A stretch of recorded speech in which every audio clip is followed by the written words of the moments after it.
या 38 फॉर्मेशन होता है, और ये जो नंबर होता है फ्लक्चुएट करता है, इसलिए हम इसको दोनों कंसिडर करते हैं, 36 भी और 38 भी। ठीक है,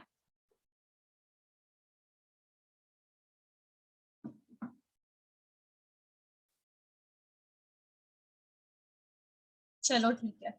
एरोबिक रेस्पिरेशन हमने पढ़ लिया था, 2 स्टेप्स हमने एरोबिक रेस्पिरेशन के पढ़े थे। जो लास्ट में एक मैंने इक्वेशन लिखवाया था, जो समरी लिखवाई थी दोनों की, वो मैं रिपीट कर देती हूँ अगर कोई एब्सेंट था लास्ट क्लास में।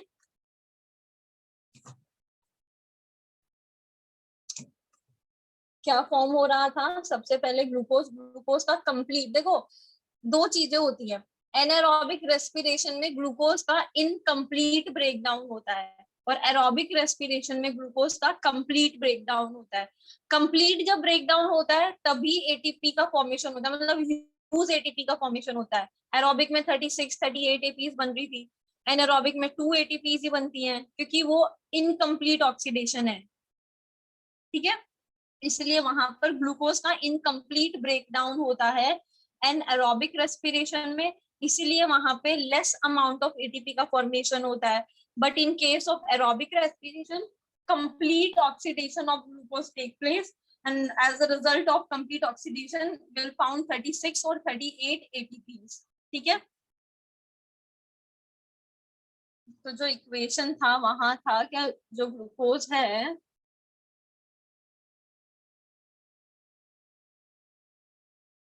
ग्लूकोज सबसे पहले ब्रेक होता है पायरुवेट में, और पायरुविक एसिड भी बोल सकते हो। कितने कितने ग्लूकोज के मॉलिक्यूल्स ब्रेक हो रहे थे? ग्लूकोज के मॉलिक्यूल्स कितने थे यहाँ पर, और पायरुवेट के कितने थे? ग्लूकोज का 1 मॉलिक्यूल था, पायरुवेट के 2। Glucose 1 molecule, pyruvate 2। हाँ, और ग्लूकोज कितने कार्बन मॉलिक्यूल है? 6 carbon. And pyruvate 3 carbon. 3 carbon.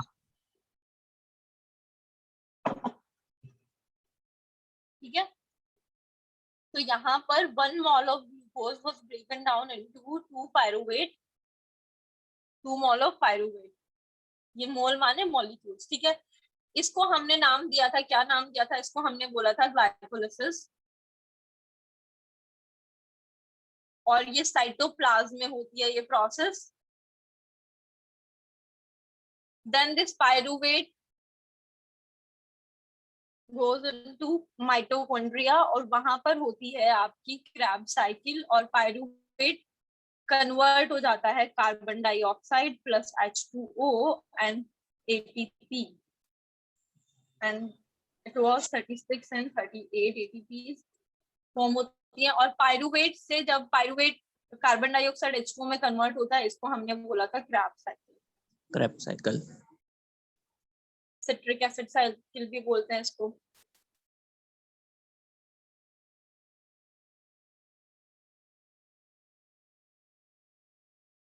ठीक है, और ये कहाँ हो रहा था? माइटोकॉन्ड्रिया में होता है। ये पूरा प्रोसेस है आपका एरोबिक रेस्पिरेशन। एरोबिक रेस्पिरेशन, और ये क्या है? एरोबिक रेस्पिरेशन के अलावा एक और चीज थी इसमें कि यहाँ पर क्या हो रहा है? कंप्लीट ब्रेकडाउन ऑफ ग्लूकोज, है ना? कंप्लीट ब्रेकडाउन ऑफ, ये लिख लेना एरोबिक रेस्पिरेशन, जहां आप तुम लोगों ने लिखा है ना वहां लिख लेना कंप्लीट ब्रेकडाउन ऑफ ग्लूकोज।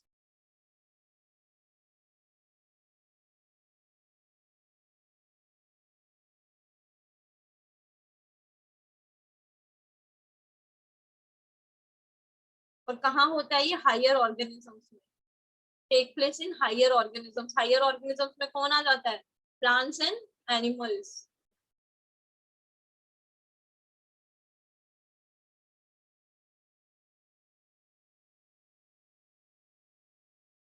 जिसमें आपके प्लांट्स आ जाते हैं और एनिमल्स आ जाते हैं, उनके अंदर एरोबिक रेस्पिरेशन होता है।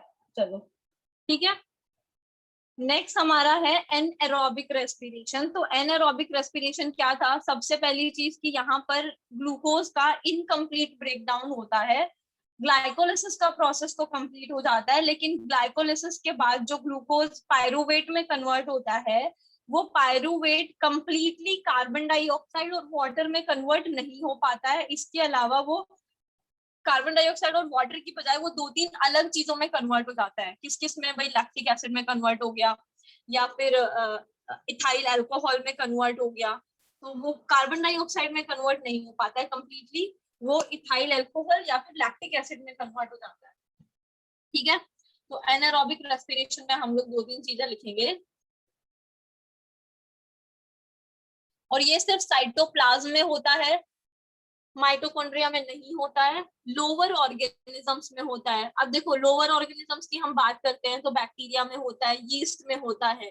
तो बैक्टीरिया जो है वो क्या आपका प्रोकैरियोटिक ऑर्गेनिज्म है। तो प्रोकैरियोट्स में मुझे बताओ कि सेल ऑर्गेनेलीज प्रेजेंट होते हैं? प्रोकैरियोट्स जो ऑर्गेनिजम्स होते हैं उनके अंदर सेल ऑर्गेनेलीज होते हैं? नो, नहीं होते ना, उनके अंदर सेल ऑर्गेनेलीज नहीं होते हैं, इसीलिए ये जो प्रोसेस है ये साइटोप्लाज्म नहीं होता है। हायर ऑर्गेनिजम्स के अंदर माइटोकॉन्ड्रिया होता है, माइटोकॉन्ड्रिया के साथ जितने भी एंजाइम्स रिलेट करते हैं वो सारे एंजाइम्स भी होते हैं। लेकिन जो लोअर ऑर्गेनिजम्स होते हैं, जैसे आपके बैक्टीरिया हो गए, यीस्ट हो गए, उनके अंदर सेल ऑर्गेनेलीज नहीं होते हैं। इसलिए ये जो प्रोसेस है एनारोबिक, ये सिर्फ साइटोप्लाज्म में होता है। ठीक है, anaerobic respiration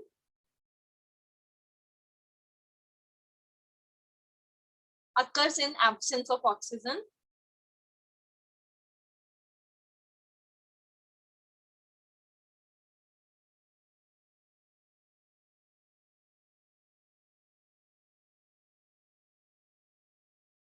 And is catalyzed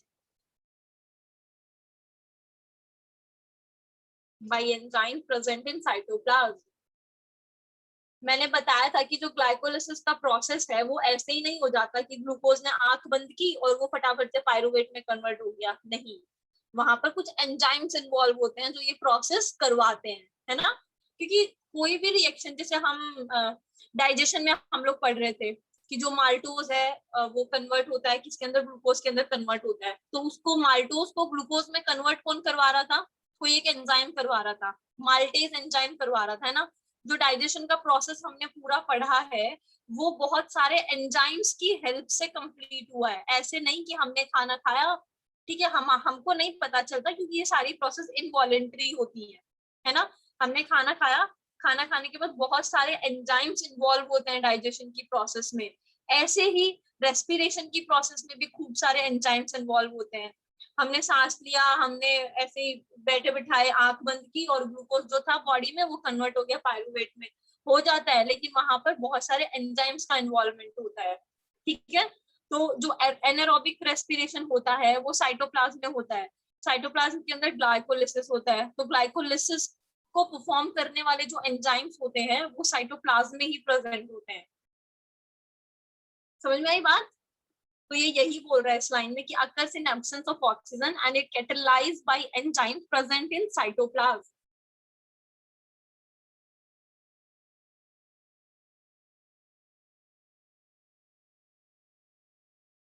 questions नहीं है क्या आज तुम्हारे? बहुत चुप चुप बैठे हो। क्या बोल सकते हैं हम लोग इसको? Incomplete oxidation of food.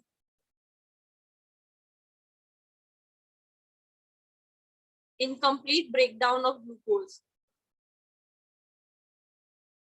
Breakdown of,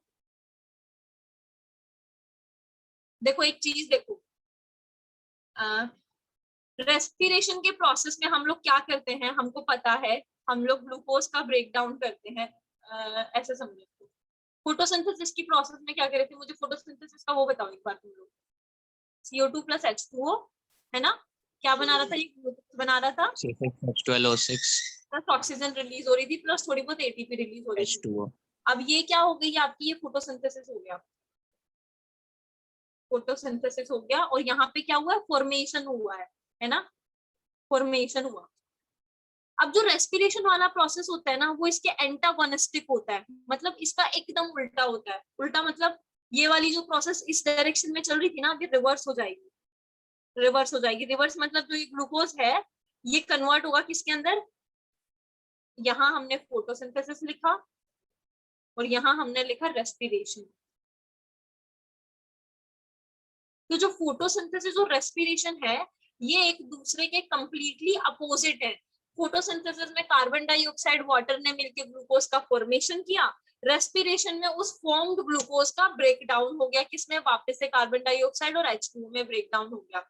तो ये एक दूसरे के एंटागोनिस्टिक प्रोसेस है। तो यहाँ पर देखो जो ग्लूकोज है ये किसमें ब्रेक हो रहा है, रेस्पिरेशन के प्रोसेस में किसमें ब्रेक हो रहा है,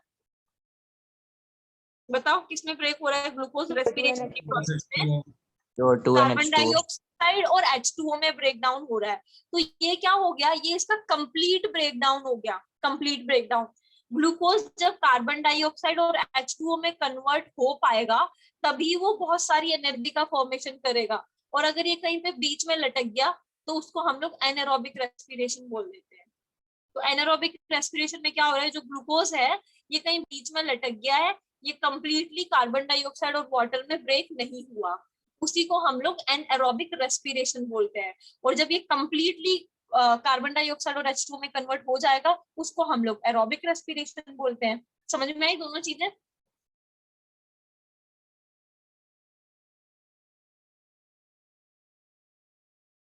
मैम तो ये क्या, एंजाइम का नेम क्या है? हाँ मैम इसमें जो एंजाइम है उसका नेम क्या है? बेटा एक एंजाइम नहीं होता, यहाँ पे खूब सारे एंजाइम्स इन्वॉल्व होते हैं, एक एंजाइम नहीं होता है। हम लोग जैसे कि ग्लाइकोलिसिस का प्रोसेस देखेंगे ना, मैं ज्यादा डिटेल में तो नहीं जाऊंगी, लेकिन जैसे ग्लाइकोलिसिस का प्रोसेस देखेंगे तो जो ग्लूकोज है वो सबसे पहले कन्वर्ट होगा ग्लूकोज 6 फॉस्फेट में। मैं वैसे ही तुम्हें रैंडम बता रही हूँ, तुम देख लो एक बार, ग्लूकोज 6 फॉस्फेट में कन्वर्ट होगा। Then this glucose will convert into fructose 6 phosphate, फिर ये फ्रक्टोज फर्दर किसी में कन्वर्ट होगा। तो यहाँ हर एक स्टेप में एक एक एंजाइम इन्वॉल्व होगा, जैसे यहाँ पर हेक्सोकाइनेज, हेक्सोकाइनेज एक एंजाइम है वो इन्वॉल्व होगा, है ना। फिर ग्लूकोज जब फ्रक्टोज 6 फॉस्फेट में कन्वर्ट होगा तो यहाँ पे भी एक एंजाइम का इन्वॉल्वमेंट होगा। जब फ्रक्टोज फर्दर फर्दर DHAP में कन्वर्ट होगा यहाँ पे भी एक एंजाइम का इन्वॉल्व होगा। और ऐसे 10 स्टेप्स होते हैं, 10 स्टेप्स। वो 10 स्टेप्स कंप्लीट करने के बाद, जैसे एक स्टेप हो गया, ये एक, ये दो, ये तीन, ऐसे ही 10 स्टेप होते हैं। वो 10 स्टेप्स कंप्लीट होने के बाद कंप्लीटली ये ग्लूकोज जो है पायरूवेट में कन्वर्ट होता है। 10 स्टेप्स के बाद पायरूवेट में कन्वर्ट होगा। तो तुम देख लो यहाँ पर हेक्सोकाइनेज मतलब 10 स्टेप्स है, तो मतलब कि 10 एंजाइम तो यहाँ तक की प्रोसेस में हो गए। अभी जब ये पायरूवेट फर्दर माइटोकॉन्ड्रिया में जाएगा तो वहां पर भी बहुत सारे स्टेप्स होंगे, और वो माइटोकॉन्ड्रिया में कन्वर्ट हो रहा होगा, वहां पे स्टेप्स होंगे, तो वहां पे भी बहुत सारे एंजाइम्स इन्वॉल्व होंगे। तो एक एंजाइम का इन्वॉल्वमेंट नहीं होता, खूब सारे एंजाइम्स का इन्वॉल्वमेंट होता है, ठीक है। जब आप फर्दर हायर क्लासेस में जाएंगे वहां पर आप इस ग्लाइकोलाइसिस के प्रोसेस को कंप्लीटली पढ़ेंगे, अभी पढ़ने का कोई मतलब भी नहीं है। अभी आप लोगों के लिए वैसे भी बहुत ज्यादा हो जाएगा और आपके सिलेबस में भी नहीं है इतना, ठीक है। Yes ma'am. क्योंकि फिर तुम बोलोगे मैम क्या करवा दिया, हमको समझ में भी नहीं आ रहा है, ये क्या क्या बता दिया आपने, ये बहुत ज्यादा हो जाएगा अभी आप लोगों के लिए।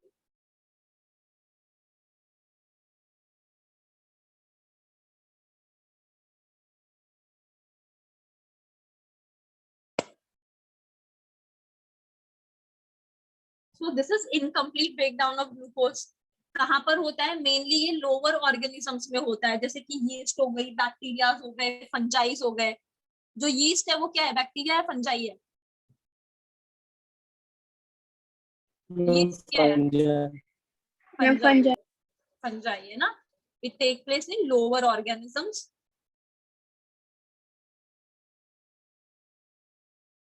लोअर ऑर्गेनिज्म जैसे कि किसमें, यीस्ट में हो गया, बैक्टीरिया में हो गया। यीस्ट को हम लोग फंजाई बोलते हैं, तो यही ब्रैकेट में लिख लो। फंजाई सारी फंजाई नहीं, यीस्ट के अंदर, ठीक है।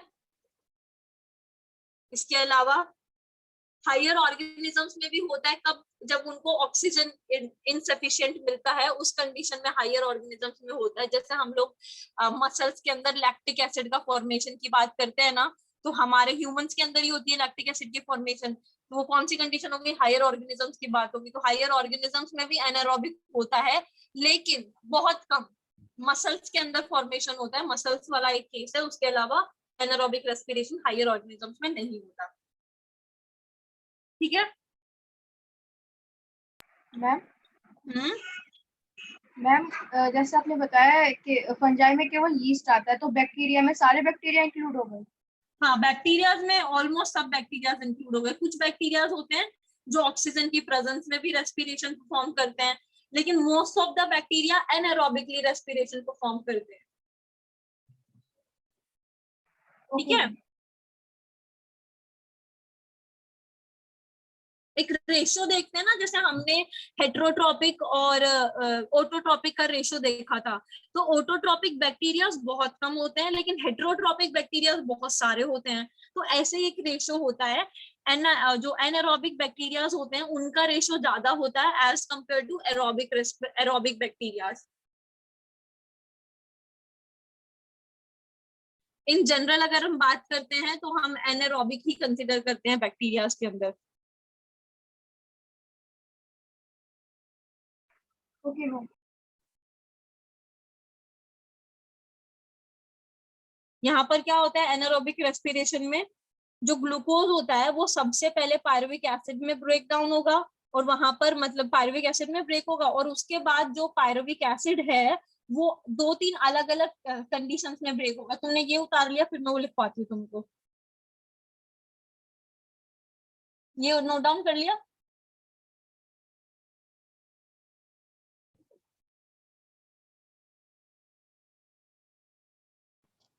Yes ma'am.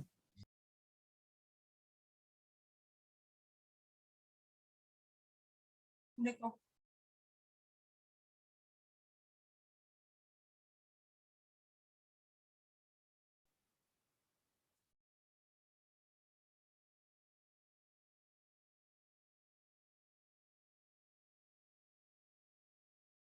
क्या हो रहा है यहाँ पर एरोबिक में, एनारोबिक में।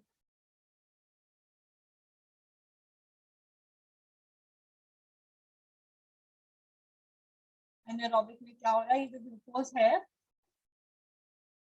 सबसे पहले कन्वर्ट होगा किसमें? पायरुविक में। पायरुविक एसिड में कन्वर्ट हो गया, या हम इसको पायरुवेट भी लिख सकते हैं। इस प्रोसेस को हमने बोला ग्लाइकोलिसिस। अब जो पायरुविक एसिड है, एरोबिक में क्या हो रहा था, ये पायरुविक एसिड माइटोकॉन्ड्रिया में चले जाता है, लेकिन यहाँ पे माइटोकॉन्ड्रिया नहीं होता है। तो जो पायरुविक एसिड है ये 2-3 चीजों में, अलग अलग चीजों में कन्वर्ट होता है। अगर हम बात करते हैं यहाँ पर, अगर हम यीस्ट की बात करते हैं, यीस्ट की बात करते हैं, यीस्ट के अंदर क्या होता है, जो पायरुविक एसिड है वो किस में कन्वर्ट हो जाता है? वो कन्वर्ट हो जाएगा इथाइल अल्कोहल में। इथाइल अल्कोहल, इथाइल अल्कोहल में कन्वर्ट हो जाता है। अगर हम बात करते हैं आपकी बैक्टीरिया की, कौन से बैक्टीरिया की, मैंने एक नाम बताया था बैक्टीरिया का, लैक्टोबैसिलस बैक्टीरिया। लैक्टोबैसिलस बैक्टीरिया में भी क्या होता है, जो ये देखो, ये यीस्ट में भी बोल सकते हैं हम यहाँ पे, और बैक्टीरिया में भी बोल सकते हैं। और अगर हम स्पेसिफिकली एक लैक्टोबैसिलस बैक्टीरिया की बात करें, लैक्टोबैसिलस बैक्टीरिया, तो लैक्टोबैसिलस बैक्टीरिया में ये पायरुविक एसिड है, ये लैक्टिक एसिड में कन्वर्ट हो जाता है।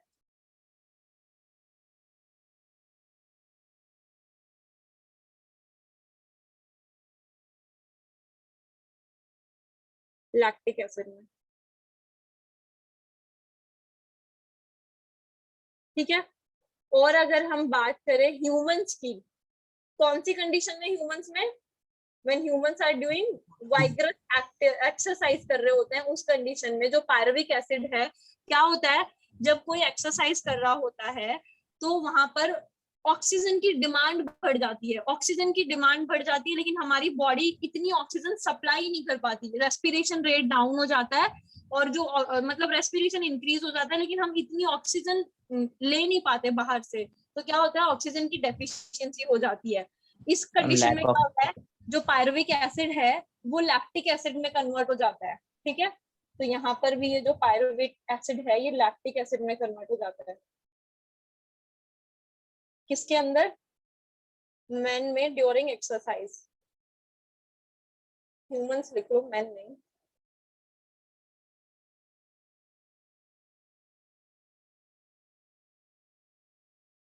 मसल्स के अंदर ड्यूरिंग वाइग्रस एक्सरसाइज, ठीक है, लैक्टिक एसिड में कन्वर्ट हो जाता है। अब ये है, इनके नीचे 2-3 पॉइंट लिख लो। ये चार्ट समझ में आया तुम लोगों को क्या हो रहा है यहाँ पर? Yes ma'am. इथाइल अल्कोहल के नीचे लिख लो 2-3 पॉइंट, ये किस में होता है। यहाँ पे क्या हो रहा है, जो पायरुविक एसिड है वो आपका इथाइल अल्कोहल में कन्वर्ट हो जा रहा है, और इसके साथ क्या रिलीज होती है, थोड़ी कार्बन डाइऑक्साइड भी रिलीज होती है, और एनर्जी रिलीज होती है। एनर्जी कितनी, 2 ATPs एनर्जी रिलीज होती है। यहाँ पे नहीं, मैं अलग से लिखूंगी। ये चार्ट उतारो पहले तुम लोग एक बार।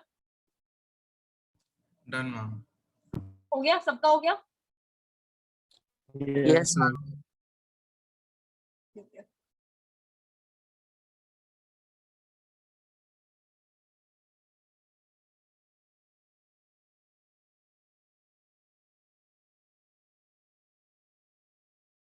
फर्स्ट पॉइंट लिखो, इन यीस्ट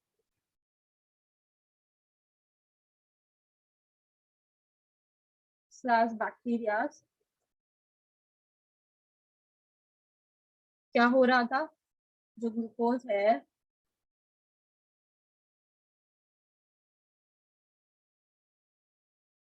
ये किस में कन्वर्ट होता है, आपके लैक्टिक एसिड में। लैक्टिक एसिड का फॉर्मूला क्या होता है, लैक्टिक एसिड नहीं, इथाइल अल्कोहल, C2H5OH, है ना, ये इथाइल अल्कोहल होता है। इसके साथ में कार्बन डाइऑक्साइड रिलीज होती है थोड़ी सी, और उसके साथ में ATP एनर्जी रिलीज होती है,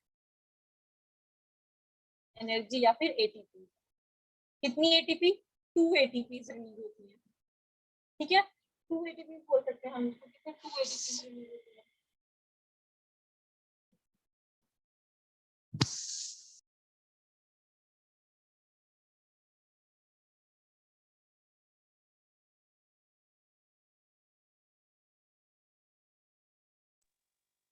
ठीक है, क्या हुआ है यहाँ पर, हाँ, इसको हम क्या बोलते हैं, इथाइल अल्कोहल।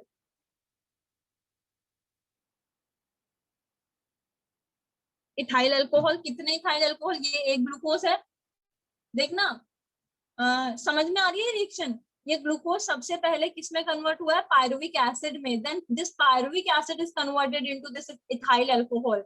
मैंने ये शॉर्ट फॉर्म में लिखा है। अभी जो हमने चार्ट बनाया है उस चार्ट से इसको देखो एक बार, मैच करो। Glucose first converted into pyruvic acid and then that pyruvic acid is converted into ethyl alcohol. Clear हुआ? यस ma'am तो मैंने इसको दोनों को कंबाइन करके लिख दिया है यहाँ पर कि ये ग्लूकोज कन्वर्ट हो रहा है, इथाइल अल्कोहल, कार्बन डाइऑक्साइड, और टोटल 2 ATP बन रही है। किसके केस में, यीस्ट एंड बैक्टीरियाज के केस में। और इस प्रोसेस को क्या बोलते हैं, इसको हम लोग बोलते हैं फर्मेंटेशन। क्या बोलते हैं हम इसको, fermentation. In these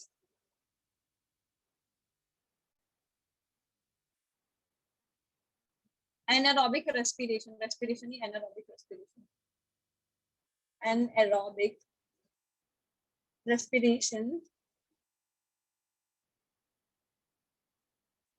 is also known as fermentation. fermentation अभी देखो क्या हो रहा है यहाँ पर। अगर तुमसे कोई पूछे कि तुम्हें फर्मेंटेशन का इक्वेशन बताना है, फर्मेंटेशन कौन से ऑर्गेनिजम्स में होता है, फर्मेंटेशन किस टाइप का रेस्पिरेशन है, तो मुझे तुम इनके आंसर तुम बताओगे। फर्मेंटेशन जो है किस टाइप का रेस्पिरेशन है? anaerobic, anaerobic. एनारोबिक। कौन Anaerobic, से ऑर्गेनिजम्स में होता है? Anaerobic. yeast or bacteria. yeast and bacteria. Bacterias में होता है। और एनारोबिक है लोअर ऑर्गेनिजम्स में, यीस्ट एंड बैक्टीरियाज में होता है। और फर्मेंटेशन में ग्लूकोज का किस में कन्वर्जन होता है? Ethyl alcohol. Ethyl alcohol. Ethyl alcohol. Clear हुई चीजें? और फर्मेंटेशन के प्रोसेस में how many ATPs are form? 2 ATPs. 2 ATP. ठीक है, क्लियर हुई चीजें? Yes ma'am. Yes, ma'am. Second thing, yeast convert हो गया। ठीक है, अब हम देख रहे थे कि जो ग्लूकोज है, मतलब कौन सी कंडीशन में? Pyruvic acid is broken down to lactic acid in animals. Higher animals में अगर बात करते हैं हम लोग, in higher animals pyruvic acid is broken down into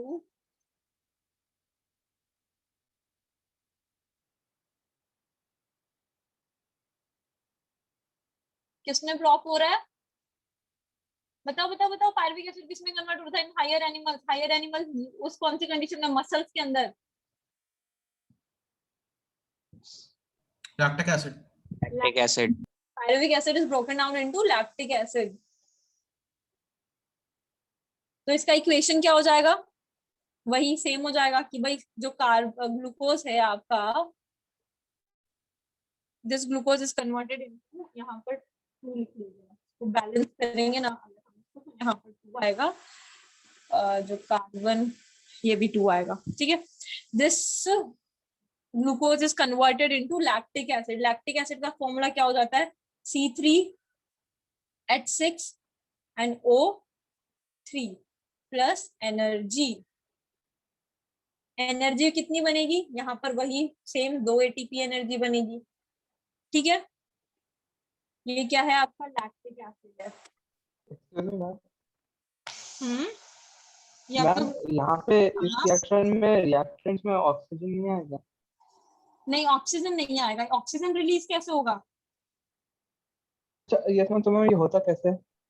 ये देखो, ये कैसे होगा? ये जो ग्लूकोज है ये सबसे पहले कन्वर्ट होगा आपका पायरुविक एसिड में। हुआ साइटोप्लाज्म में, ये वाला प्रोसेस हुआ, ये वाला पूरा प्रोसेस साइटोप्लाज्म में हुआ। उसके बाद जो ये पायरुविक एसिड है ये आपका साइटोप्लाज्म के अंदर ही लैक्टिक एसिड में कन्वर्ट हो जाएगा विदाउट मतलब इसको जब ऑक्सीजन की डेफिशिएंसी हो जाएगी बॉडी में, जब ऑक्सीजन सफिशिएंट ऑक्सीजन नहीं मिल पाएगी, उस कंडीशन में क्या होगा? जो पायरुविक एसिड है वो लैक्टिक एसिड में कन्वर्ट हो जाएगा। कार्बन डाइऑक्साइड और H2 में कन्वर्ट नहीं हो पाएगा, सिर्फ लैक्टिक एसिड में कन्वर्ट होके रह जाएगा। क्योंकि कार्बन डाइऑक्साइड और वाटर में तो तभी कन्वर्ट हो रहा था जब उसको कंप्लीट ऑक्सीजन मिल रही थी। अब इसको यहाँ पर ऑक्सीजन नहीं मिल पाएगी तो ये लैक्टिक एसिड में कन्वर्ट हो जाएगा। और कहाँ पर हो रहा है? ये साइटोप्लाज्म में ही हो रहा है आपके। ठीक है, Yes. हुआ क्लियर? मुझे बताओ फ्रैंक, सही में बताना। Yes Clear? मैम। ठीक है, तो ये जो है ये पहले पायरुविक एसिड में कन्वर्ट होगा, then this pyruvic acid is converted into this lactic acid. और यहाँ पर एनर्जी रिलीज होगी 2 ATP की। और ये कौन सी कंडीशन है? ये वो है जब हम मतलब वाइग्रस एक्सरसाइज करते हैं, बहुत ज्यादा, मतलब मसल्स बनानी है, आज तो मुझे कुछ हो जाए, सुबह से शाम तक एक्सरसाइज ही करूंगी मैं आज, तो उस कंडीशन में लैक्टिक एसिड का फॉर्मेशन होना स्टार्ट हो जाता है। और ये लैक्टिक एसिड हमारी मसल्स में डिपॉजिट होना शुरू हो जाता है। और इससे क्या होता है? हम लोग जल्दी थक जाते हैं, है ना, मसल्स फटीग हो जाती हैं, बहुत जल्दी थकावट हो जाती है, और पैरों में दर्द होना शुरू हो जाता है, वो वाली थोड़ी सी सिचुएशन आ जाती है। तो थकान होती है ना एक्सरसाइज के बाद, बहुत सारी थकान हो गई, बहुत सारी एक्सरसाइज कर ली और उसके बाद थकान हो जाती है, वो इन्हीं सारी रीजन की वजह से होती है कि हमारी मसल्स के अंदर लैक्टिक एसिड का डिपोजिशन होना शुरू हो जाता है, जिससे हमें ऐसे फटीग फील होता है बहुत ज्यादा। ठीक है,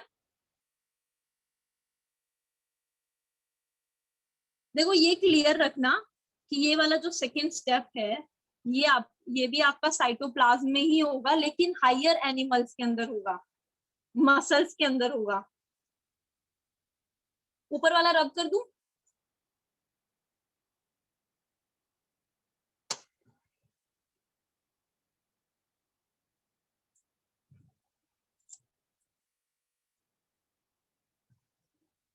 हो गया कॉपी? Yes ma'am. ठीक है, ऊपर वाला मैं रख कर रही हूँ, एक बार इसी में कंटिन्यू लिखना, सेकंड पॉइंट में कंटिन्यू करना है।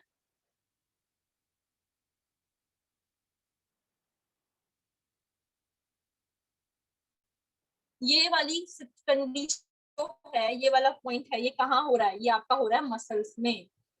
इन lactic acid, the lactic acid produce in the muscles, यहाँ लिखना, lactic acid produced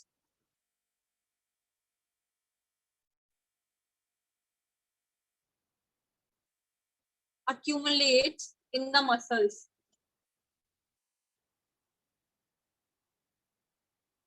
और क्या करता है? and causes fatigue.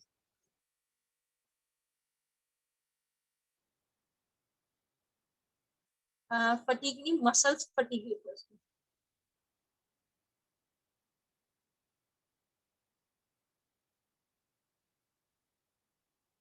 fatigue का मतलब पता है क्या होता है? मैम थकान। थकान।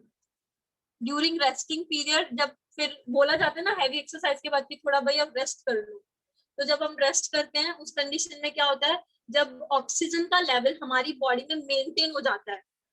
हाई एक्सरसाइज करते टाइम ऑक्सीजन की डिमांड तो क्या होती है, इंक्रीज हो जाती है, लेकिन ऑक्सीजन की सप्लाई कम होती है। मतलब हमें बहुत सारी ऑक्सीजन चाहिए लेकिन उतनी ऑक्सीजन हमको मिल नहीं पाती है, और जब हमें ऑक्सीजन नहीं मिल पाती है तो हमारा जो ग्लूकोज है वो लैक्टिक एसिड में कन्वर्ट हो जाता है। फिर जब हम रेस्ट करते हैं एक्सरसाइज के बाद, तो ये लैक्टिक एसिड है, ये कन्वर्ट हो जाता है कार्बन डाइऑक्साइड और वाटर में। ठीक है, और फिर इसीलिए बोला जाता है कि रेस्ट करो, रेस्ट करने से थकान दूर होती है। वो थकान क्यों दूर होती है? कि जो लैक्टिक एसिड एक्यूमुलेटेड था हमारी मसल्स में, वो कार्बन डाइऑक्साइड और वाटर में कन्वर्ट हो जाता है।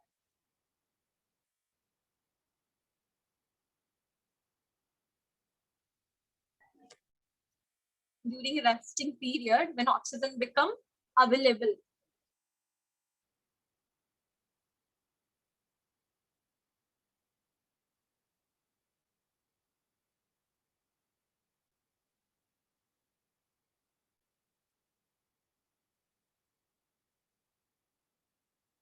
lactic acid is converted into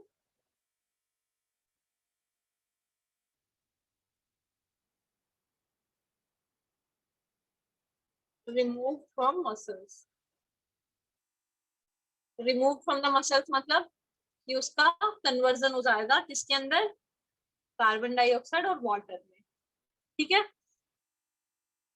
second point के नीचे ये वाला पॉइंट लिखो, जो आपको कंफ्यूजन था ना इतनी देर से, मैम कहाँ हो रहा है, क्यों हो रहा है, तो वो इसमें लिखो। समझ में आया ये वाला सेकेंड पॉइंट? समझ में आया सबको? Yes ma'am. Yes ma'am. ठीक है,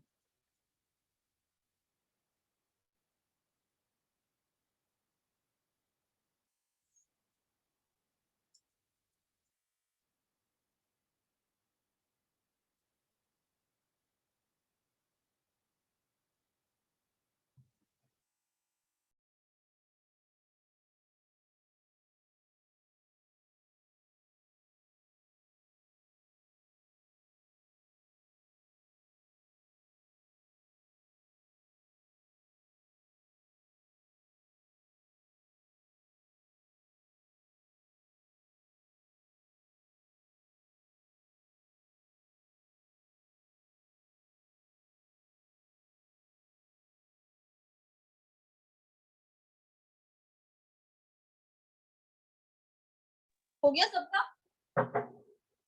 यस मैम। चलो, ग्लाइकोलिसिस देखना है, थोड़ा सा बताओ। Yes ma'am.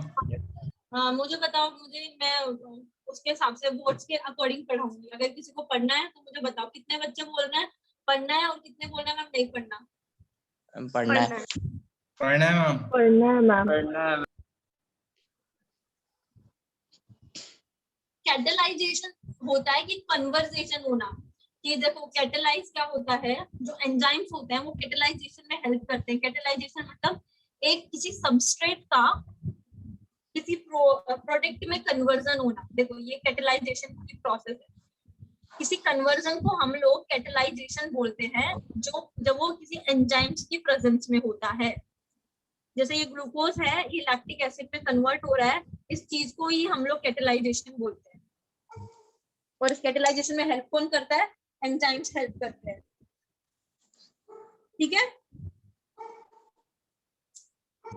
देख लो। अब ये दोनों चीजें क्या थी, एरोबिक और एनारोबिक क्या था? ये सेलुलर रेस्पिरेशन था ना, ये सेलुलर रेस्पिरेशन था ना, क्योंकि ये सेल्स के अंदर हो रहा था। हमने 3 तरह के रेस्पिरेशन देखे थे, external, internal and cellular. Cellular respiration में ही फाइनली ऑक्सीजन की प्रेजेंस में या एब्सेंस में ग्लूकोज हमारा या तो लैक्टिक एसिड में कन्वर्ट होता है, या फर्मेंटेशन होता है, या फिर वो कार्बन डाइऑक्साइड और वाटर में कन्वर्ट होता है। तो ये जो दोनों स्टेप्स हैं, एरोबिक एंड एनारोबिक, ये दोनों किसके अंदर आते हैं? ये दोनों सेलुलर रेस्पिरेशन के अंदर आते हैं। यहाँ तक सबको क्लियर हुआ? Yes ma'am. ठीक है, तो चलो हम लोग थोड़ा सा सेलुलर रेस्पिरेशन देखते हैं। उसी के अंदर आपका ग्लाइकोलिसिस और क्रैब्स साइकिल आता है।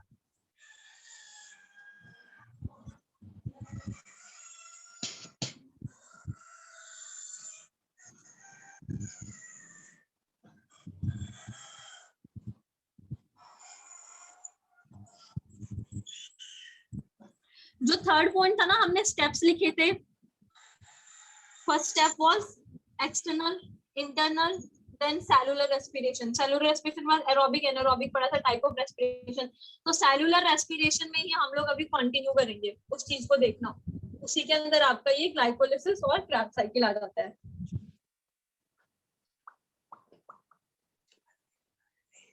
कलर चेंज कर दो, ये वाला कलर। सेलुलर रेस्पिरेशन कहाँ होता है? ये तुम बताओगे, तुम लोग आंसर करोगे। सेल में। सेल में होता है।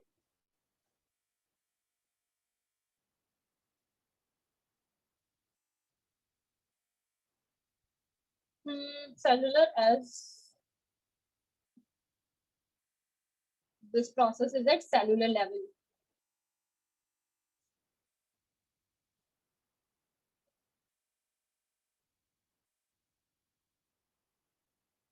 So it is called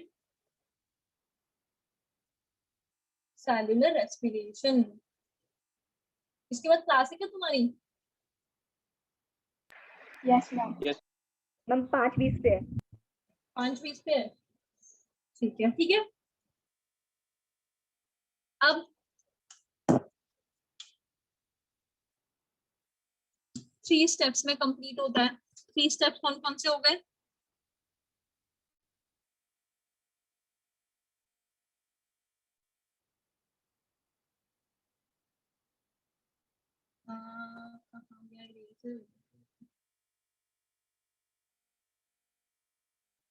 Take place in 3 steps.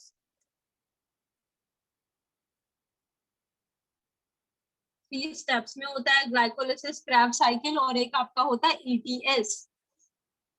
अब मैम ईटीएस क्या होता है? तो ईटीएस भी बताएंगे क्या होता है। फर्स्ट स्टेप होता है आपका glycolysis,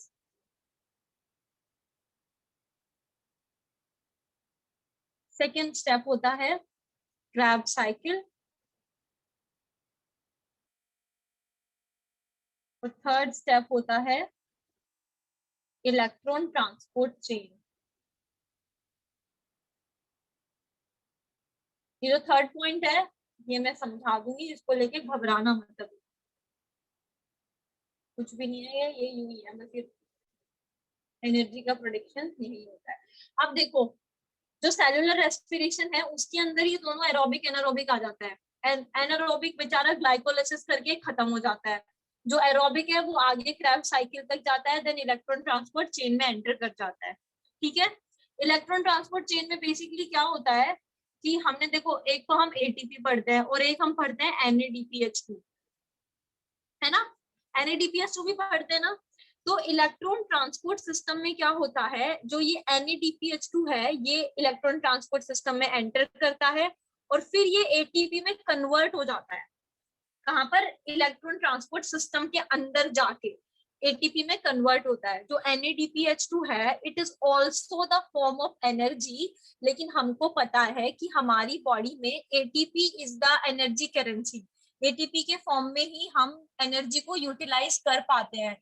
that's why this NADPH2 has to be converted into ATP। इसीलिए जो NADPH2 है ये इलेक्ट्रॉन ट्रांसपोर्ट सिस्टम में एंटर करता है और वहां पर ये एटीपी में कन्वर्ट हो जाता है। अब देखो, अब पूछोगे कि मैम NADPH2 कहाँ से आया, तो देखो जब ये क्रैब्स साइकिल चलता है ना, तो ये ऐसा साइकिल चलता है कि भाई यहाँ पर आपका पायरुविक एसिड था, यहाँ पर आपका पायरुविक एसिड था, ये पायरुविक एसिड पहले किसी भी एक कंपाउंड में कन्वर्ट होगा, then this compound is converted into further some compound, फिर ये किसी कंपाउंड में कन्वर्ट होगा, फिर ये ऐसे बहुत सारे कंपाउंड्स होते हैं, उनके कन्वर्जन के बाद फाइनली ये कार्बन डाइऑक्साइड और वाटर में कन्वर्ट हो पाता है। ठीक है, तो यहाँ पर क्या होता है कि किसी स्टेप में एटीपी रिलीज हो रही है, किसी स्टेप में NADPH2 रिलीज हो रहा है, किसी स्टेप में FADPH2 रिलीज हो रहा है, FADH रिलीज हो रहा है। तो क्या होता है, ये जो FADH है और ये जो NADPH2 है ये दोनों एनर्जी की ही फॉर्म है, लेकिन इनको कन्वर्ट होना जरूरी है, किसके अंदर, एटीपी के अंदर कन्वर्ट होना बहुत जरूरी है, क्योंकि अगर ये कन्वर्ट नहीं होंगे तो हमारी बॉडी इनको यूटिलाइज नहीं कर पाएगी, तो इनका कन्वर्जन जरूरी है। तो इनका कन्वर्जन कहाँ होता है, ये यहाँ पर फॉर्म होने के बाद ये यहाँ इलेक्ट्रॉन ट्रांसपोर्ट चेन में एंटर कर जाते हैं और इस इलेक्ट्रॉन ट्रांसपोर्ट चेन में इन NADPH2 और FADPH का कन्वर्जन हो जाता है एटीपी में, फिर यही टोटल एटीपी काउंट की जाती है और टोटल कितनी बन के आती है, फिर वो 38 बन के आती है। ये चीज समझ में आई? यस सबको समझ में आया ये क्या क्या हुआ है, मैम यहाँ पर क्या गोला गोला बना दियो, क्या चल रहा था, कहानी समझ में आई थोड़ी बहुत? मैम एक बार दोबारा बता दीजिए। मैम पायरुविक एसिड से। देखो हम लोग पढ़ते हैं सेलुलर रेस्पिरेशन, कहाँ होता है, हमारी सेल्स में होता है। सेलुलर रेस्पिरेशन में क्या था, जब ऑक्सीजन फाइनली हमारी सेल्स में पहुंच जाता है, हमारी बॉडी की सेल्स में पहुंच जाता है ऑक्सीजन, तो वहां पे क्या होता है, उस ऑक्सीजन का यूटिलाइजेशन होता है, किस चीज में, ग्लूकोज के ब्रेकडाउन में। ग्लूकोज ऑक्सीजन को यूज करते हुए कंप्लीटली ब्रेकडाउन होता है, किसमें, कार्बन डाइऑक्साइड और वाटर में ब्रेक होता है। तो ये वो सारी स्टेप्स है। सबसे पहले ग्लाइकोलिसिस चलता है, ग्लाइकोलिसिस के बाद क्रैब साइकिल चलती है और क्रैब साइकिल के साथ साथ ही इलेक्ट्रॉन ट्रांसपोर्ट सिस्टम चलता है। तो क्या हो रहा है यहाँ पर, जैसे ही ऑक्सीजन पहुंची, मतलब ग्लाइकोलिसिस तो ऑक्सीजन की एब्सेंस में हो रहा था, ग्लूकोज मिला सेल को, सेल के अंदर चल रहा है, जैसे ही सेल को ग्लूकोज मिला ये ग्लूकोज कन्वर्ट हो जाएगा पायरुविक एसिड में, पायरुविक एसिड में कन्वर्ट हुआ। अब ये पायरुविक एसिड आपका माइटोकॉन्ड्रिया में जाएगा, तो ये पायरुविक एसिड माइटोकॉन्ड्रिया में जाएगा तो एक साइकिल रन करती है वहां पर माइटोकॉन्ड्रिया के अंदर, उस साइकिल को हम लोग बोलते हैं क्रैब साइकिल। क्रैब साइकिल में बेसिकली क्या हो रहा है, पायरुविक एसिड कन्वर्ट हो रहा है कार्बन डाइऑक्साइड और वाटर में। ये सिंपली कन्वर्जन नहीं है, यहाँ पे बहुत सारे स्टेप्स आएंगे, उसके बाद फाइनली जाके ये कार्बन डाइऑक्साइड और वाटर में कन्वर्ट होता है। तो यहाँ पर इन स्टेप्स में क्या होता है, कुछ जगह पे एटीपी बनती है, कुछ जगह पे NADPH2 बनता है, कुछ जगह पे FADH बनता है। तो इलेक्ट्रॉन ट्रांसपोर्ट सिस्टम में क्या होगा, जो ये FADPH बना है और NADPH बना है, ये दोनों इलेक्ट्रॉन ट्रांसपोर्ट सिस्टम में जाएंगे, वहां पे जाके ये दोनों ATP में कन्वर्ट हो जाएंगे। तो अब तुम पूछोगे कि मैम इनका ATP में कन्वर्जन क्यों जरूरी था, तो इनका ATP में कन्वर्जन जरूरी इसलिए था क्योंकि जो हमारी बॉडी होती है वो ATP के फॉर्म में ही एनर्जी को यूटिलाइज कर पाती है, इसके अलावा उसे कोई फॉर्म दी जाती है तो उसका उसमें यूटिलाइजेशन नहीं होता है। That's why this NADPH2 and FADH has to be converted into ATP। Clear हुआ? और फिर वही ATP होती है जो टोटल, जैसे कुछ ATP ये थी, कुछ इनके कन्वर्जन के बाद जो ATP बनी थी, तो टोटल ATP मिलाकर 38 ATP रिलीज होती है। 38 ATP का फॉर्मेशन होता है किसमें, रेस्पिरेशन की प्रोसेस में, एरोबिक रेस्पिरेशन की प्रोसेस में। अभी एनारोबिक भूल जाओ, तुम लोग एनारोबिक को भूल जाओ, क्योंकि ये जो सेलुलर रेस्पिरेशन है ये हम लोग हायर ऑर्गेनिजम्स में बात कर रहे हैं, और हायर ऑर्गेनिजम्स के अंदर एरोबिक रेस्पिरेशन ही होता है। तो एरोबिक रेस्पिरेशन की ही बात कर चल रही है ये। ग्लाइकोलिसिस को मैंने बोला था डिटेल में थोड़ा सा पढ़ेंगे, क्रैब साइकिल को थोड़ा सा डिटेल में पढ़ेंगे, वो चीज है ये। मैम क्रेब साइकिल से पहले इलेक्ट्रॉन ट्रांसपोर्ट सिस्टम होता है कि बाद में क्रेब साइकिल? क्रैब साइकिल के साथ में चलता है। क्यों चलता है? क्योंकि जो इलेक्ट्रॉन ट्रांसपोर्ट सिस्टम है ये आपके माइटोकॉन्ड्रिया के अंदर ही चलता है, इसलिए जैसे जैसे क्रैब साइकिल ये सारी प्रोसेस है ना एक दूसरे के साथ चल रही होती है। ऐसे नहीं कि क्रैब साइकिल खत्म हुआ उसके बाद ईटीएस रन करेगा, नहीं, ये इसके साथ के साथ चल रहा होता है, क्योंकि जैसे ये स्टार्ट होगा ये सब चीजें तो फॉर्म होना शुरू हो जाएंगी ना, ये जैसे ही फॉर्म होती जाएंगी ये अपने एटीएस में एंटर कर जाएंगी, वहां पर ये एटीपी में कन्वर्ट होते रहेंगे और ये साइकिल कंटिन्यू रन करते रहेगा। साइकिल क्यों बोलते हैं इनको? क्योंकि ये रुकती नहीं है, ये चल रही होती है। ये यहाँ से स्टार्ट होती है तो ये कॉन्टिन्यूसली चल रही होती है। यहाँ से इसको पायरुविक एसिड मिल रहा होता है, ये जैसे ही कंप्लीट होता है वापस से पायरुविक एसिड मिलता है, फिर ये कॉन्टिन्यूसली चल रही होती है, तभी तो इनको साइकिल बोला जाता है। ये खिचड़ी समझ में आई? Yes sir. तुमने बोला था मैम हमको पढ़ना है ग्लाइकोलिसिस, और तुमने पूरा संगठन में बोला था मिलके कि मैम पढ़ाओ मुझे, हमें पढ़ना है। आएगा, समझ में आएगा, बहुत इजी है। नहीं भी आ रहा तो भी समझ में आएगा, रुको।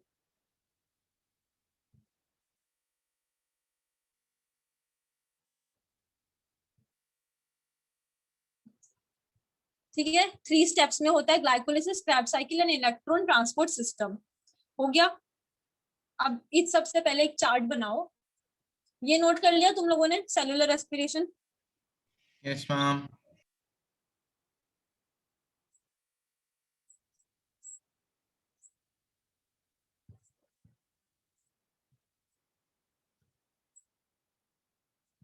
एक चार्ट बनाओ, यहाँ पे लिख लो कार्बोहाइड्रेट, ये क्या है? ग्लूकोज ही है, ठीक है। ये जाएगा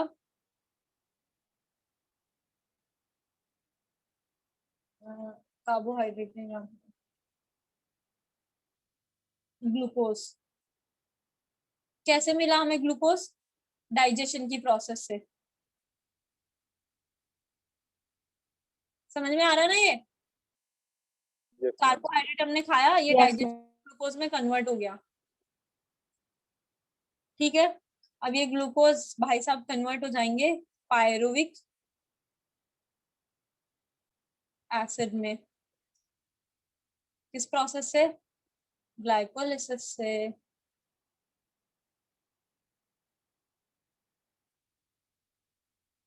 Now this pyruvic acid, anaerobic respiration,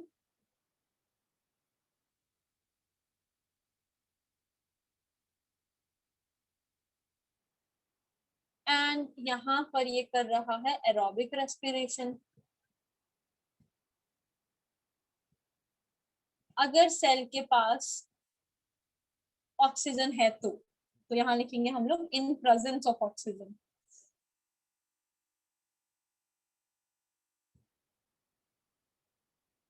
in presence of oxygen, और यहाँ पर अगर सेल के पास ऑक्सीजन नहीं है तो ये एनारोबिकली रेस्पायर करेगा, तो यहाँ लिख देंगे हम लोग इन एब्सेंस ऑफ ऑक्सीजन, ठीक है। यहाँ पर ये क्या बनाएंगे एनारोबिक रेस्पिरेशन में? ये बना लेंगे, क्या बनाएंगे? Ethyl alcohol C2H5OH, CO2 plus 2 ATP, इसको क्या बोले हम लोग? Ethyl alcohol.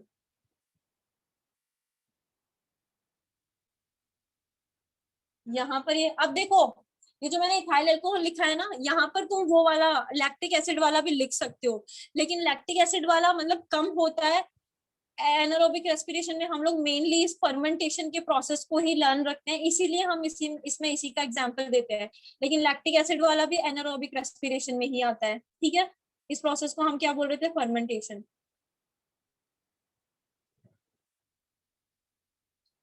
यहाँ पर क्या हो रहा है, ये जो एरोबिक रेस्पिरेशन है ये फिर किस में जाएगा, क्रैब साइकिल में। ये पायरुविक एसिड कहाँ जा रहा है, क्रैब साइकिल में। और क्रैब साइकिल में क्या होगा, ये कन्वर्ट हो जाएगा CO2 प्लस H2O और 38 ATP। ठीक है, ये चार्ट बना लो।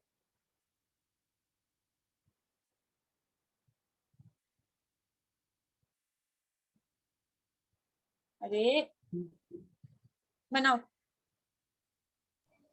मैम अगर 3880 में ही यहाँ अगर साइकिल में बन गई तो फिर इलेक्ट्रॉन ट्रांसपोर्ट चेन क्यों चाहिए? इलेक्ट्रॉन ट्रांसपोर्ट चेन में जाकर ही ये टोटल 38 ATPs बन पाएंगे। अभी मैं स्टेप बाय स्टेप तुम लोगों को लिखवा रही हूँ ताकि तुमको चीजें क्लियर हो। अभी तुम ये वाला उतारो, इससे फिर नेक्स्ट स्टेप में जाएंगे। अब ना हम लोग ये कन्वर्जन पढ़ेंगे, ये वाला कन्वर्जन नेक्स्ट में हम ये कन्वर्जन देखेंगे कि ये कन्वर्जन कैसे हुआ। इसको क्या बोलते हैं हम लोग, ग्लाइकोलिसिस बोलते हैं। तो तुम लोग हेडिंग डालोगे अभी ग्लाइकोलिसिस। ग्लूकोज से पायरुविक एसिड कैसे बना, ग्लाइकोलिसिस की प्रोसेस से बना। तो अभी हम इस प्रोसेस को डिस्कस करेंगे। फिर इस प्रोसेस के डिस्कशन के बाद हम लोग यहाँ पर जाएंगे कि ये क्रैब साइकिल कैसे हुई, ये जो पायरुविक एसिड बना, ये पायरुविक एसिड कार्बन डाइऑक्साइड और वाटर में कैसे कन्वर्ट हुआ। हम उस वाली फिर हम उस स्टेप को डिस्कस करेंगे, उसको हम बोलते हैं क्रैब साइकिल। फिर ये 38 ATPs कैसे बनी इस क्रैब साइकिल के अंदर, हम उसको डिस्कस करेंगे। वो हम करेंगे ETS में। ठीक है, ETS या फिर ETC, इलेक्ट्रॉन ट्रांसपोर्ट सिस्टम या फिर इलेक्ट्रॉन ट्रांसपोर्ट चेन। अभी समझ में आ जाएंगे, क्लियर कट हो जाएंगी चीजें एकदम। इसको उतारो पहले तुम।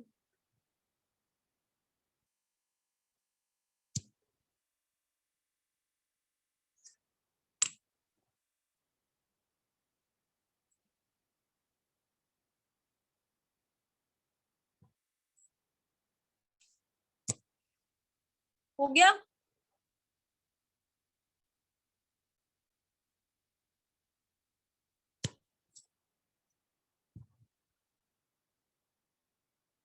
copied or not?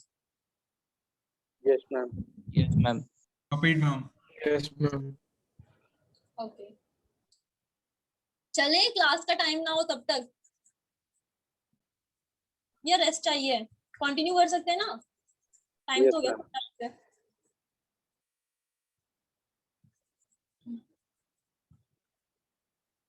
कोई नहीं, ग्लाइकोलिसिस देख लेते हैं, थोड़ा सा ये, ज्यादा कुछ नहीं है।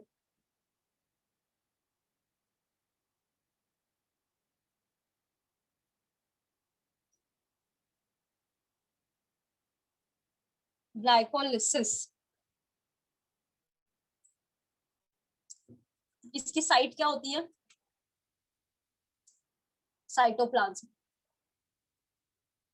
साइट मतलब कहां पर हो रहा है। ठीक है, इसको 3 साइंटिस्ट हुए हैं, एम्बेडेन, मेयरहोफ एंड पार्नस। उन साइंटिस्ट के नाम पर शॉर्ट फॉर्म पर हम इसको EMP पाथवे भी बोलते हैं। EMP पाथवे, ये नाम कैसे मिला इसको, एक साइंटिस्ट थे जिनका नाम था एम्बेडेन, एक थे मेयरहोफ और दूसरे तीसरे थे पार्नस। एम्बेडेन, मेयरहोफ एंड पार्नस, इनके नाम पर, और सब तीनों का फर्स्ट लेटर उठा लिया EMP, और इसीलिए इसको हम लोग EMP पाथवे भी बोलते हैं। जैसे क्रैब साइकिल को क्रैब बोलते हैं, क्रैब साइकिल बोलते हैं क्योंकि साइंटिस्ट का नाम था क्रैब, उनके नाम पर उसका नाम पड़ा था क्रैब साइकिल। ऐसे ही ग्लाइकोलिसिस का नाम है EMP पाथवे, क्योंकि इसको 3 साइंटिस्ट ने डिस्कवर किया था। ठीक है, इसमें क्या होता है, इसमें होता है जो ग्लूकोज है वो पायरुविक एसिड में कन्वर्ट हो जाता है in the presence of many enzymes. ठीक है, in this cycle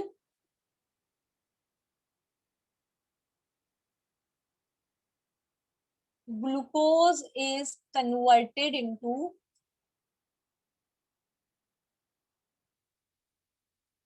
pyruvic acid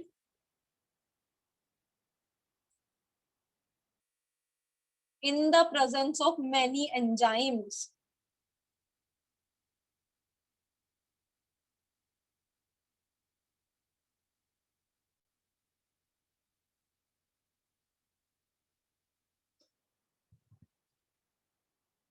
Oxygen is not required in this process. Oxygen is not required here.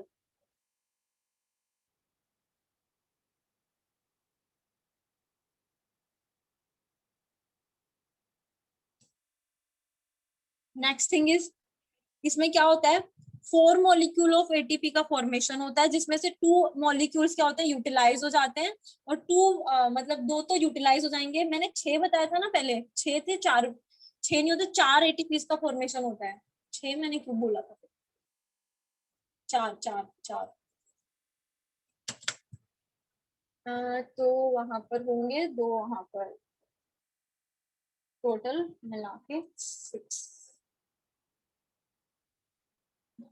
हाँ ठीक है, 6 ही होता है। रुको कैसे होगा वो बताती हूँ। 2 तो एटीपीज बनेगी, और 2 मैंने कहा था ना NADPH2 बनता है, NADPH2।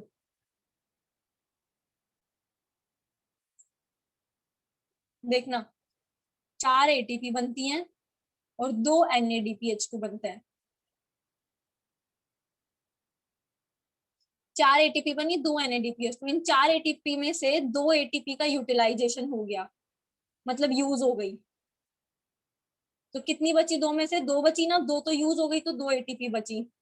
अब यहाँ पर क्या होता है, 2 NADPH2 है ना, तो 1 NADPH2 इक्वल्स टू 2 एटीपी। एक NADPH2 से हमें 2 एटीपी मिलती है। जब एक NADPH2 एटीपी में कन्वर्ट होता है, तो कितनी एटीपी में कन्वर्ट होता है, वो 2 एटीपी में कन्वर्ट होता है। तो टोटल 2 NADPH2 से कितनी एटीपी मिलेंगी हमें, 4 4 मिलेंगे ना। तो 2 NADPH2 से कितनी एटीपी मिली, 4 एटीपी। तो टोटल कितनी एटीपी हो गई, 2 तो ये थी, 2 ये हो गई, टोटल कितनी, 6 एटीपी। 6 एटीपी में से 2 तो हो गई आपकी यूज, नहीं 6 एटीपी में टोटल कितनी एटीपी हो गई, मिला के टोटल 8 एटीपी हो गई। 8 एटीपी, 8 में से 2 तो यूज हो गई, बची कितनी, 6 एटीपी। ये होता है ग्लाइकोलिसिस में। ग्लाइकोलिसिस से हमें टोटल 6 एटीपीज मिलती हैं, मतलब टोटल 8 मिलती हैं, 8 में से 2 यूज हो जाती हैं, तो जो हमारे यूज की हैं वो टोटल 6 होती हैं। ग्लाइकोलिसिस में हमें 6 मिलेंगी। अब 6 के बाद हम लोग जाएंगे फर्दर क्रैब साइकिल में। क्रैब साइकिल में हमें बाकी बची हुई मिलेंगी, मतलब कि 32 एटीपी मिलेंगी। वो 32 और प्लस 6 टोटल कितनी हो गई, 38 एटीपी। समझ में आया एटीपी का काउंट? कोई बात नहीं, नहीं आया तो वापस से लिखवाऊंगी, ये तो रफ था। रुको, ऐसे हमें मिल जाएंगी ATPs.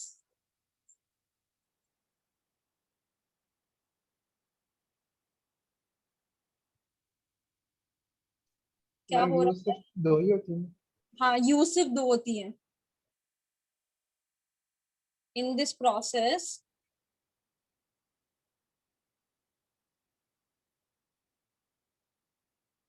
Four ATP molecules are formed.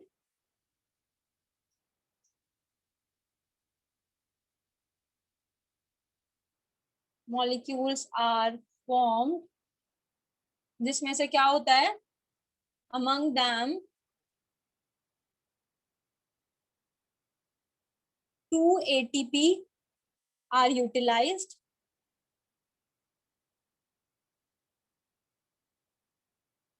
तो टोटल कितनी बच गई, 2 एटीपी यूटिलाइज होगी, तो टोटल नेट गेन कितना हुआ, 2 मॉलिक्यूल ऑफ एटीपीज का। सर 2 NADPH2 भी था। NADPH2 का भी लिख पाऊंगी अभी, ये अभी सिर्फ एटीपी का चल रहा है। Net gain of ATPs is, ATP is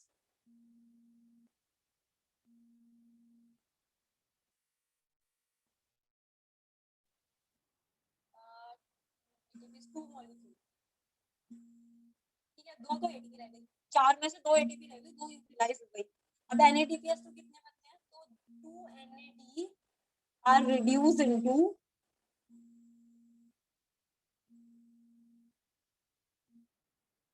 2 NADH2।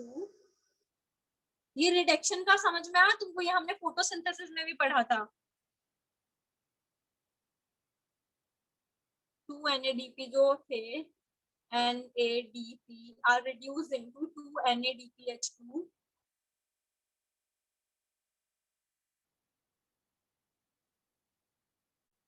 2 NADP reduce होते हैं 2 NADPH2 में, which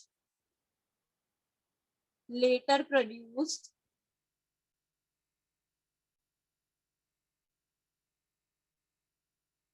6 ATP molecule। और 6 ATP कैसे बने? तो 6 ATP भाई ऐसे बने कि एक NADPH2 जो होता है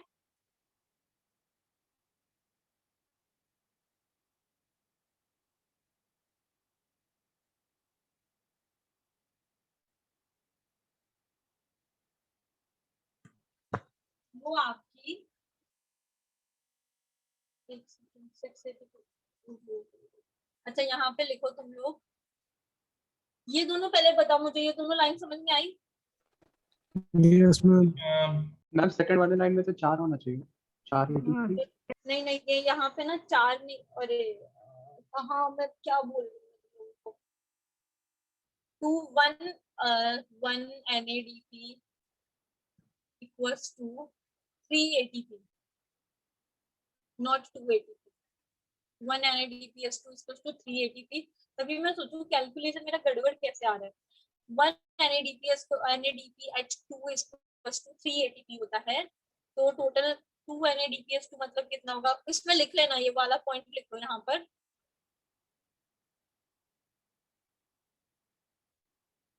1 NADPH2 equals to 3 ATP, तो 2 NADPH2 equals to कितना हो गया, 6 ATP। 6 ATP। तो 2 NADPH2 से हमें कितनी ATP मिली, 6 ATP मिली, और यहाँ पर हमें कितनी ATP मिली थी, टोटल 2 ATP। तो 6 प्लस 2 ATP कितना हो गया, 8 ATP, and this is the net gain of ATP in glycolysis।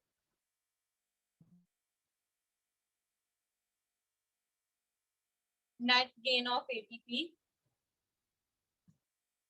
in glycolysis। Ma'am NADP और NADPH2 में फर्क क्या होता है? देखो, जब NADP को हाइड्रोजन मिलता है तो ये रिड्यूस हो जाता है NADPH2 में। NADP को हाइड्रोजन मिलता है तो ये NADPH2 में कन्वर्ट हो जाता है। ये वाली जो फॉर्म है ये यूज्ड फॉर्म होती है, और ये वाली फॉर्म होती है ये अनयूज्ड होती है। अनयूज्ड मतलब इससे हमें ATP मिल जाती है और इससे हमें ATP नहीं मिलती है। जब ये फॉर्म NADPH2 में कन्वर्ट होती है तभी हमें ATP मिलती है। जैसे ये, इसको तुम लोग ऐसे लो, जैसे ADP होता है और एक ATP होता है ना। तो जब हम एनर्जी का फॉर्मेशन करते हैं तो this ADP is converted into this ATP। अब जब हम एनर्जी का यूटिलाइज कर लेंगे तो ATP is again converted into ADP। तो ऐसे ही होता है, NADP के अंदर एनर्जी नहीं होती है, जब ये रिड्यूस होता है NADPH2 में तब इसके अंदर एनर्जी आती है, और फिर ये एनर्जी किसमें कन्वर्ट की जाती है, ATP में कन्वर्ट की जाती है, और इसका रिडक्शन हाइड्रोजन की प्रेजेंस में होता है। हुआ क्लियर? ये वाला जो है ना इसके नीचे लिख देना, ये जो लास्ट लाइन है ना, इस लास्ट लाइन के नीचे ये वाली चीज लिख देना तुम लोग पूरी, ये वाली नेट गेन 8 ATP का फॉर्मेशन कैसे हुआ। 2 ATP तुम्हें पता है कहाँ से मिल रही थी, मतलब टोटल 4 ATPs बन रही थी, यहाँ पे 4 में से 2 यूटिलाइज हो गई, हमारे पास 2 बची, उन 2 को हमने इस 6 में ऐड ऑन किया, टोटल 6 ATP हमें ग्लाइकोलिसिस से मिलती हैं। टोटल 8 ATP, 6 नहीं लिख, मैंने 8 रखा, बोल में 6 रही हूँ, टोटल 8 ATPs हमें ग्लाइकोलिसिस में मिलती है। Got it, ma'am. Ma'am but अब मेंटल एबिलिटी क्लास शुरू होने वाली है। क्या? मैम शुरू हो गई है मैम, मैथ्स की क्लास शुरू होने वाली है। ठीक है, इसको उतार लो फटाफट से, फिर हम लोग एंड करते हैं। Bye bye, Thank you, ma'am. in next class। Thank you, ma'am. Good evening, ma'am. Good evening, Good bye। evening, ma'am.